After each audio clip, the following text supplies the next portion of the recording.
प्रश्नावली 1.3। ठीक है, इस प्रश्नावली का आज सवाल नंबर 1 को हम सॉल्व करेंगे। प्रश्न है कि सिद्ध कीजिए कि रूट 5 एक अपरिमेय संख्या है। और ये सवाल बहुत ही महत्वपूर्ण है, हर साल एग्ज़ाम में ये पूछता है। ठीक है, रूट 5 के स्थान पे आपको रूट 2 दे देगा, रूट 3 दे देगा, रूट 7 दे देगा और पूछेगा कि बताइए कि ये अपरिमेय संख्या है। ठीक है, तो अगर आप किसी एक को सिद्ध करने के लिए सीख गए तो बाकी और सभी को आप आसानी से बना लेंगे। ठीक है, अगर आप रूट 5 को सिद्ध करने के लिए सीख गए तो फिर इसके स्थान पे अगर रूट 2 आ जाएगा या रूट 3 आएगा या रूट 7 आएगा तो आप इस सब को भी आसानी से सिद्ध कर सकते हैं। ठीक है, तो किसी एक को आप सिद्ध करने के लिए सीख जाइए, बाकी सब उसी प्रकार बनेगा। और ये जो क्वेश्चन है ये बहुत ही महत्वपूर्ण है, हर साल एग्जाम में ये क्वेश्चन पूछता है। इस प्रश्न को सिद्ध करने से पहले आपको कुछ जानना बहुत ज़रूरी है, जैसे कि परिमेय संख्या के बारे में, कि परिमेय संख्या क्या होती है। परिमेय संख्या, ठीक है, तो हम जानते हैं कि परिमेय संख्या P/Q के रूप में होती है। ठीक है, यानी कि जो परिमेय संख्या है उसको हम P/Q के रूप में लिख सकते हैं। इसका ये पहला कंडीशन है। दूसरा कंडीशन ये है कि Q जो होता है ये नॉट इक्वल टू 0 होता है, यानी कि 0 के बराबर नहीं होना चाहिए। ठीक है, तीसरा P और Q ये सअभाज्य संख्याएं होती है। सअभाज्य संख्या क्या होती है उसको भी हम समझ लेते हैं। सअभाज्य संख्या, सअभाज्य संख्या वैसी दो संख्याओं का जोड़ा जिसका HCF 1 हो। ठीक है, आपको ऐसी सअभाज्य संख्या, मतलब ऐसी आपको दो संख्या लेना है जिसका HCF कितना होना चाहिए, 1 होना चाहिए। अगर 1 है तो वो दोनों संख्याएं सअभाज्य संख्या कहलाएगी। ठीक है, तो परिमेय संख्या के बारे में आपको 3 कंडीशन मिला। पहला कि P/Q के रूप में होना चाहिए, Q नॉट इक्वल टू 0 होना चाहिए और PQ सअभाज्य संख्या होना चाहिए, यानी कि ये दोनों का जो HCF होना चाहिए वो 1 होना चाहिए।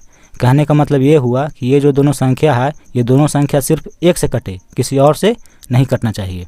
अगर ये तीनों कंडीशन को फॉलो कर रहा है तो उसका मतलब है कि वो परिमेय संख्या है।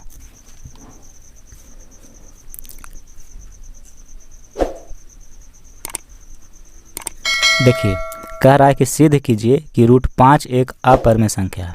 ठीक है, तो हम क्या करेंगे कि अभी इसका हम उल्टा मान लेंगे। जैसे यहाँ पे अपरिमेय संख्या है तो हम मान लेंगे इसका उल्टा परिमेय संख्या। तो यहाँ लिख लीजिएगा कि मान लिया कि रूट 5 एक परिमेय संख्या है। परिमेय संख्या है। ठीक है, इसका उल्टा माना जाता है। यहाँ पर अगर अपरिमेय संख्या लिखा हुआ तो हम मान लेंगे कि परिमेय संख्या है। तो जब हम मान लिए हैं कि रूट 5 एक परिमेय संख्या है तो रूट 5 को हम P/Q के रूप में लिख सकते हैं। तो यहाँ पे लिखेंगे कि रूट 5 बराबर P/Q। ठीक है, इसको हम परिमेय संख्या मान लिए हैं और हम जानते हैं कि परिमेय संख्या जो होता है P/Q के रूप में होता है। तो इसको हम लिख दिए P/Q। अब यहाँ पे आपको लिखना होगा जहाँ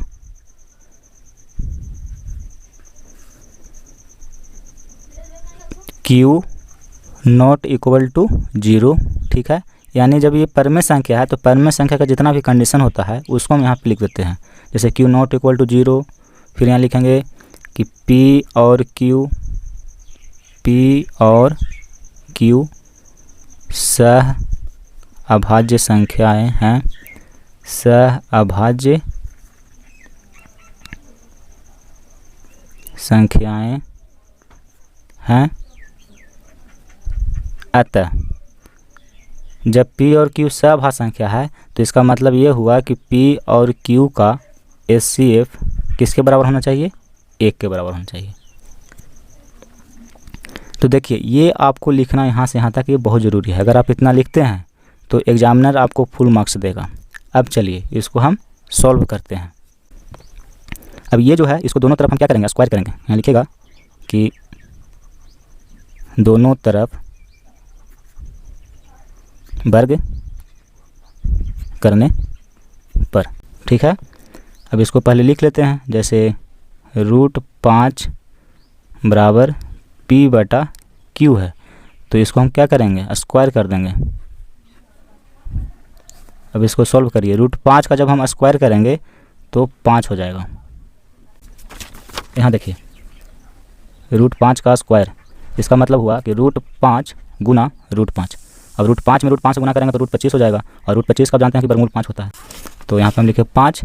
अब P का स्क्वायर है तो ये हो जाएगा आपका P² बटा Q का भी स्क्वायर है तो ये हो जाएगा Q²।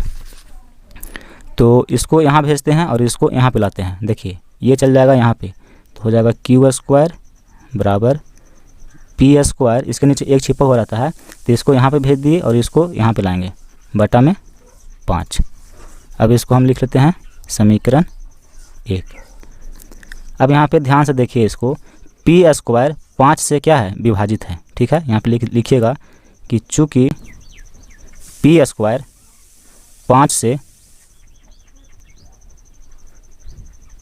विभाजित है, इसलिए P भी 5 से विभाजित होगा। ठीक है, ये हम आपको बता चुके हैं। अगर नहीं जानते हैं तो फिर यहाँ देख लीजिए। जैसे मान लीजिए ये कह रहा है कि P² 5 से विभाजित है, तो P भी 5 से विभाजित होगा। कैसे ऐसे हो सकता है? देखिए P के स्थान पर हम कोई संख्या लेते हैं। मान लीजिए कि हम ले लेते हैं 25। ठीक है, तो 25 का क्या है, स्क्वायर है, और बटा में क्या है, 5 है। तो इसको पहले विभाजित करिए। 25 का स्क्वायर का मतलब हुआ कि 25 गुना 25 और बटा में क्या है, 5। तो इसको काटेंगे तो 25 5 से 5 बार में कटेगा, और 25 को 5 अगर हम गुना करेंगे तो क्या हो जाएगा, 625। यानी कि इसको 5 पूरा विभाजित कर दिया, तो 25 को भी 5 विभाजित कर देगा। यहाँ देखिए ये 25 है और बटा में क्या है, 5, तो 5 5 25। तो यही यहाँ पे हम लिखे हैं कि अगर P² 5 से विभाजित है तो इसका मतलब ये हुआ कि P भी 5 से विभाजित होगा। अब यहाँ पे लिखेंगे पुनः। अब ये जो आप देख रहे हैं P, इसको हम मान लेते हैं। यहाँ पे लिखिएगा कि माना P बराबर 5m। यहाँ पे लिखिएगा कि माना। ठीक है, ये जो आप P देख रहे हैं इसके जगह पर आपको मानना होगा 5m। अब इस P का मान इस समीकरण में रखिए, तो यहाँ पे हम लिखेंगे कि P का मान समीकरण 1 में रखने पर समीकरण 1 क्या है, उसको पहले हम इसको लिख लेते हैं। यहाँ देखिए Q² बराबर P² बटा 5 है। ठीक है, अब यहाँ देखिए Q² बराबर P बराबर हम मान लिए हैं 5m, तो P के जगह पे लिखेंगे 5m। अब इसका स्क्वायर है तो स्क्वायर बटा 5। ठीक है, इसको सॉल्व करिए तो Q² बराबर 5m का स्क्वायर करेंगे तो ये हो जाएगा 25m² और बटा में 5 है। ठीक है, अब क्या करते हैं, इसको काटेंगे। 25 को अगर हम 5 से काटेंगे तो 5 बार में पूरा कट जाएगा। ठीक है, यानी कि Q² बराबर यहाँ पे बच गया 5m²। इसको हम ऐसे भी लिख सकते हैं कि 5m² बराबर Q²। ऐसे लिखिए या ऐसे लिखिए, दोनों में कोई अंतर नहीं है। तो m² बराबर क्या होगा, Q² बटा ये गुना में 5 है तो इधर आकर के बटा में 5 हो गया। अब इसको ध्यान से देखिए, Q² को 5 विभाजित कर रहा है तो इसका मतलब ये हुआ कि Q भी 5 से विभाजित होगा। यहाँ पे लिखिएगा कि चूँकि Q² 5 से विभाजित है, इसलिए Q भी 5 से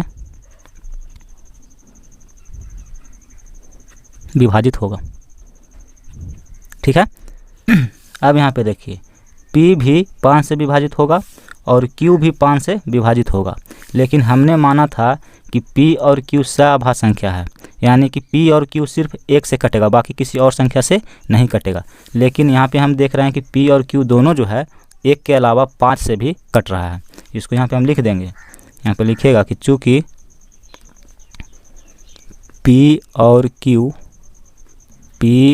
Q दोनों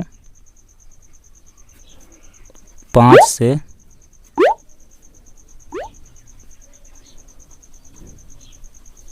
विभाजित है। इसका मतलब ये हुआ, अर्थात कि HCF यानी कि P और Q का जो HCF है वो बराबर नहीं है 1 का, यानी कि इसका HCF कितना है 5 है। हमने माना था कि 1 के बराबर है, जो कि बराबर नहीं है, यानी कि उल्टा यहाँ पे आया। तो यहाँ पे अब नीचे जगह नहीं है, इसलिए यहाँ पे लिख देते हैं।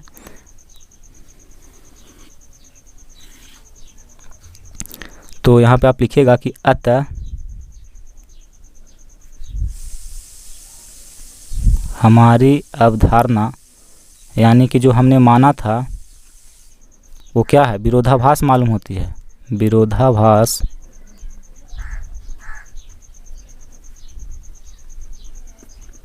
मालूम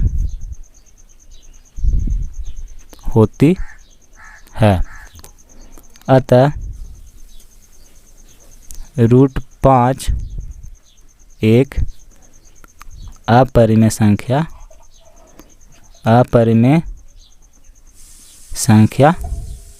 है।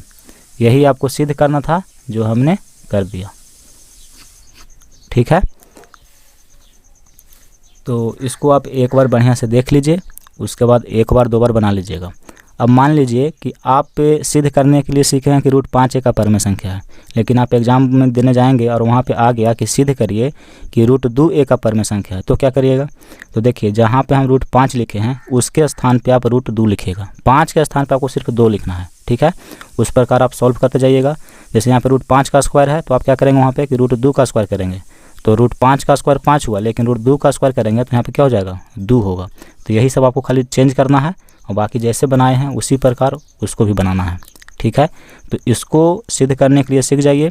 उसके बाद अगर √2 भी देता है, √3 भी देता है, या √7 भी देता है, तो उसको आप सिद्ध आसानी से कर लेंगे। ठीक है, तो इसको बढ़िया से देखिए और समझिए।